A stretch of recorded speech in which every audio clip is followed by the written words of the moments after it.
Lee, the author of To Kill a Mockingbird, that famous novel from the 1950s which dealt with the Old South in the US and racism, became a famous movie with Gregory Peck and still a set work in many schools. Harper Lee, a new version of the book, or a kind of sequel or prequel, came out in the last couple of years. She has died. The passing of Harper Lee, a great name in American literature. Well, on our show, Business This Week, headline CPI inflation and food inflation came in higher than expected at 6.2% and 7% year-on-year, respectively. Now, those numbers may be just data for now, but in the weeks and months ahead, the unions, the government, the business, they'll certainly be haggling over living wage increases. Wage talks will be starting across the sectors. And someone, of course, who's keeping a very close eye on those numbers is Pravin Gordhan with his budget last week. His first one since 2014, of course, when he was a finance minister in the previous portfolio.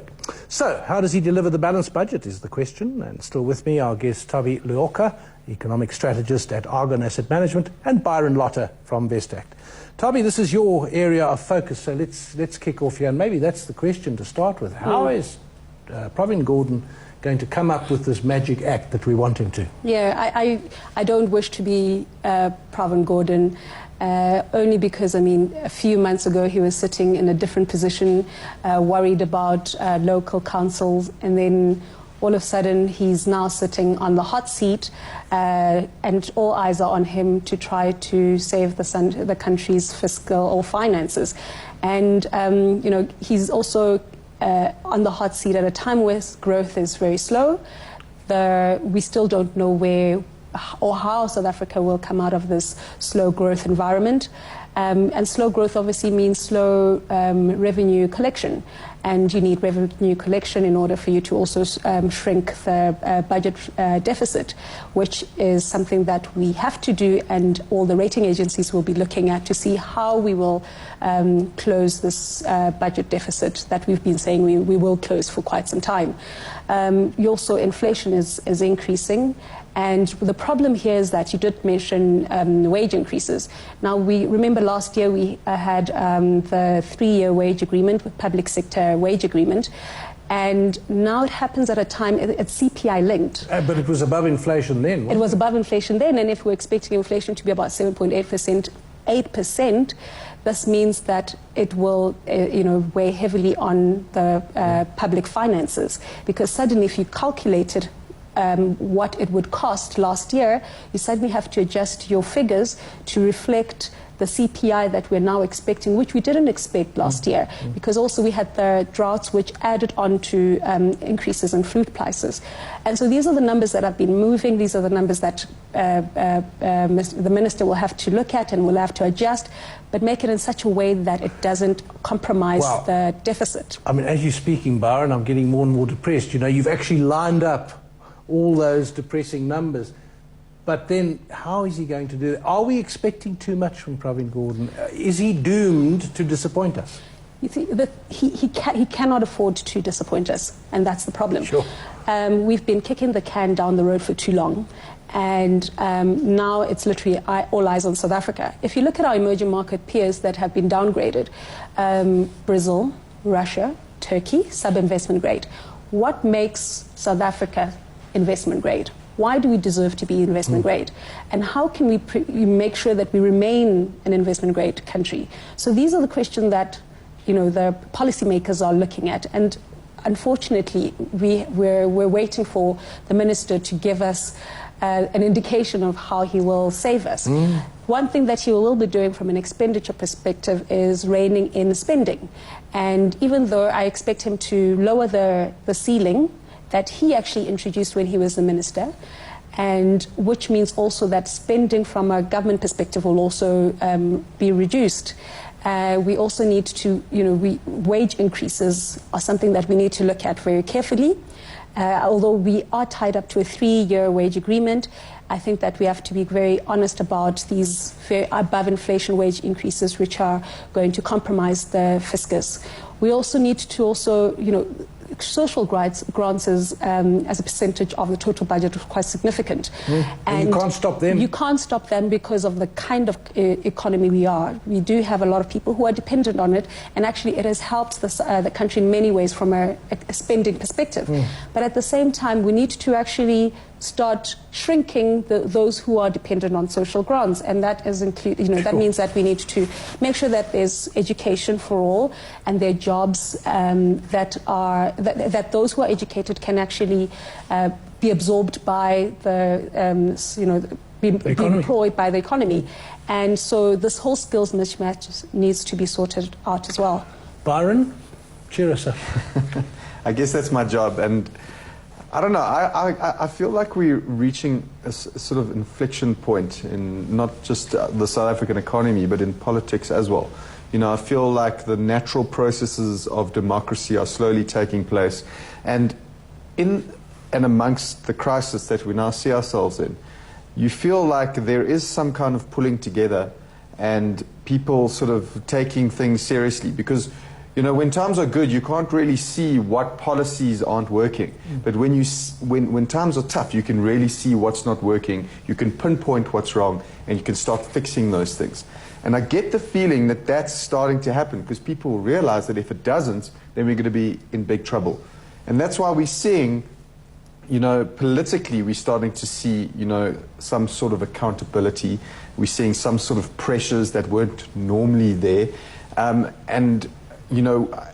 Meetings with Pravin Gordhan in business, and I think he'll be able to stable for a downgrade by increasing income tax, and that'll, even though it will cost a lot of people money, it'll be a lot less expensive than if we were to get a ratings downgrade. So that'll be the first step. And he's great at reinstalling confidence, Pravin Gordhan, and that's also very important. We need confidence. We need people to get together. We need the big grocery type businesses like ShopRite and stuff to do everything they possibly can to keep prices down, and likewise, everyone just pulling in the same direction. And I do get the feeling that we're reaching a point like that. And I had a client who phoned in today. Normally you get clients, especially at the moment, phoning in feeling negative, feeling down, and this guy actually phoned in, and he's done very well throughout the years, and he said, you know what, I'm feeling positive. I feel like we're at a turning point.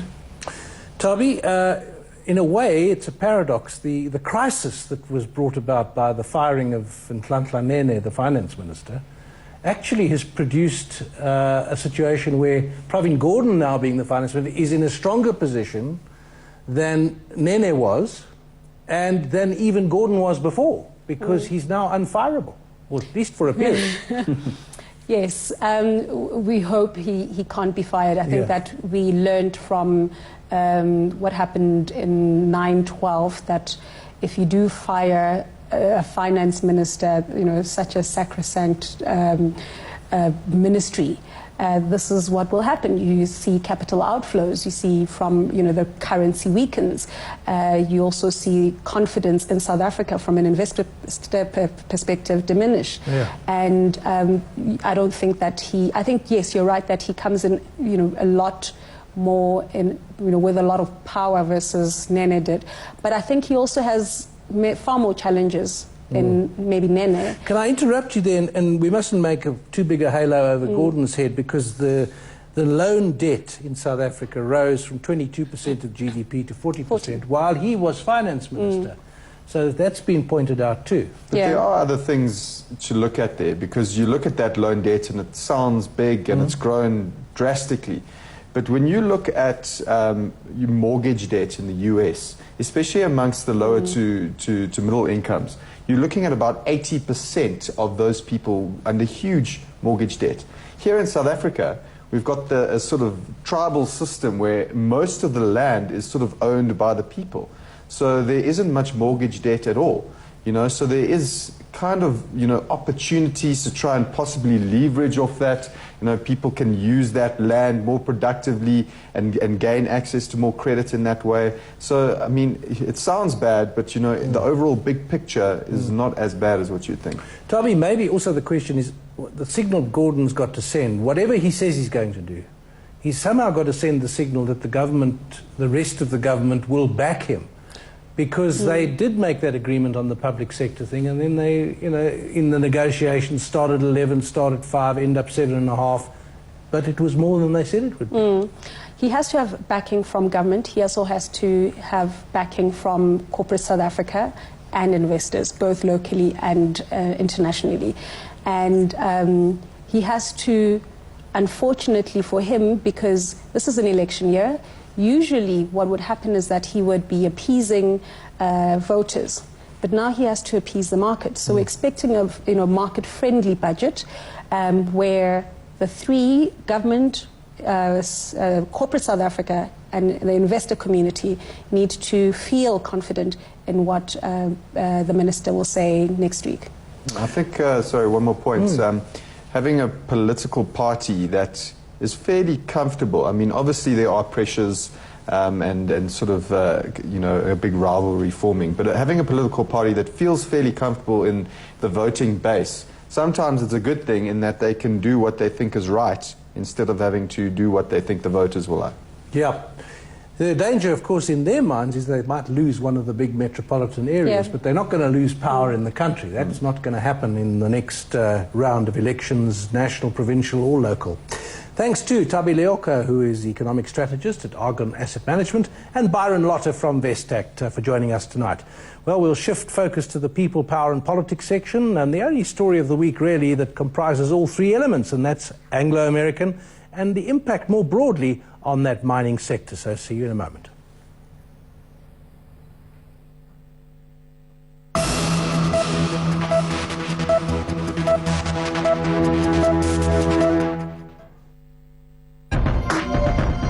Over the years, we've helped businesses lower cost and increase productivity through world-class voice, connectivity, video and broadband services in South Africa and around the world.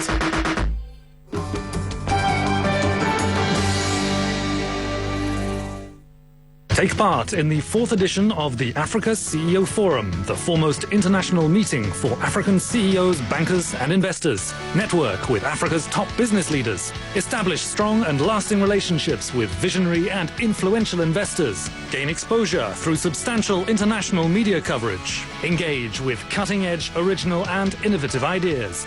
The Africa CEO Forum, 21st, 22nd March 2016 in Abidjan.